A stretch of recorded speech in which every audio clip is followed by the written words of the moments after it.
Casatiello tutto l'anno, belli miei saluti a voi. Oggi sto da Casatiello, a Sant'Arpino, per conoscere la loro storia che va avanti da più di 60 anni. E parliamo del primo forno elettrico in Campania. Andiamo. Con il buon Andrea Petrone di Casatiello. Ciao Amedeo, Grazie.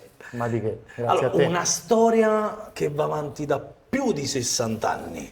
È una storia che ha delle radici forti, sono le radici familiari, quelle praticamente dei miei nonni prima, di mio padre dopo, e io che ho continuato sulla loro scia, tra virgolette. Abbiamo reso il casatiello mangiabile tutto l'anno perché l'abbiamo snellito in un certo senso, l'abbiamo reso più leggero, con ingredienti, voglio dire, di primo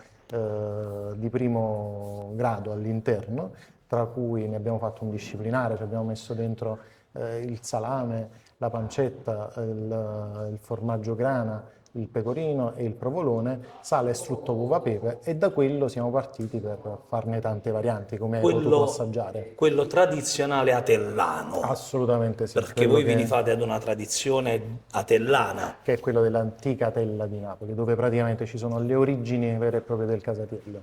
E com'è nata quest'idea del casatello tutto l'anno? Perché tu mi dicevi che i tuoi nonni hanno aperto il primo forno elettrico In in Campania, Campania, sì, negli quindi anni 60. negli anni 60. E l'idea poi di Casatiè quando è nata?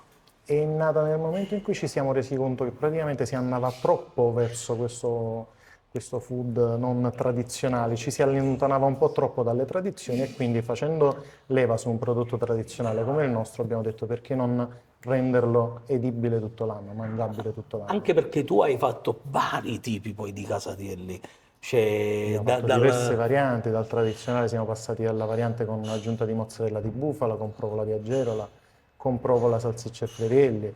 Ci lasciamo contaminare dalle tradizioni con nostrane, tipo l'anduia con l'anduia calabrese e o casatiello a taralla che...